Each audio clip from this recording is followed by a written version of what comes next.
Mtazamaji wa PMTV Tanzania, karibu katika update za PMTV. Nipo hapa tena kukujuza update nyingine, ambapo na kukumbusha pia shiriki na PMBet, kwani huko kuna bonus kubwa zaidi na bonus ambazo zinaweza zikakupa wewe ushindi maradufu zaidi. Sasa mamlaka nchini Nigeria zimesema zimefanikiwa kuokoa wanafunzi 130 waliotekwa nyara na watu wenye silaha kutoka shule moja ya Kikatoliki kaskazini mwa nchi hiyo mnamo mwezi Novemba. Taarifa hiyo imetolewa na msemaji mkuu wa ikulu ya Nigeria kupitia ujumbe aliyouchapisha kwenye mtandao wa X, bila kufafanua namna serikali ilivyofanikiwa kuachiwa huru kwa wanafunzi hao.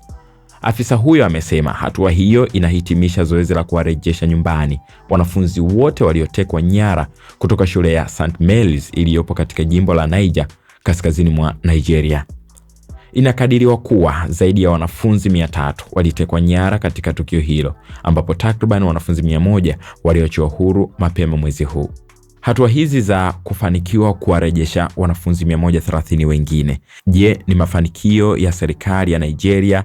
Ambapo ikumbukwe tu Rais Bola Tinubu baada ya taarifa hizo alitangaza hali ya dharura, lakini pia aliongeza nguvu zaidi katika jeshi lake la ulinzi, pia ajira kupitia jeshi la polisi, ambapo takriban maafisa 30,000 waliongezwa katika ajira kwa ajili ya kuhakikisha ulinzi wa taifa hilo na kukabiliana na masuala hayo ambayo yameibuka ya utekaji baada ya utekaji mkubwa ule kati ya miaka 2015-16 ambapo walishambuliwa zaidi pale Chibok.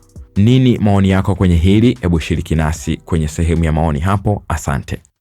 Aviator, rusha ndege, ushinde. Wapi utatua? Uamuzi ni wako. Aviator inapatikana kupitia pmbet.co.tz.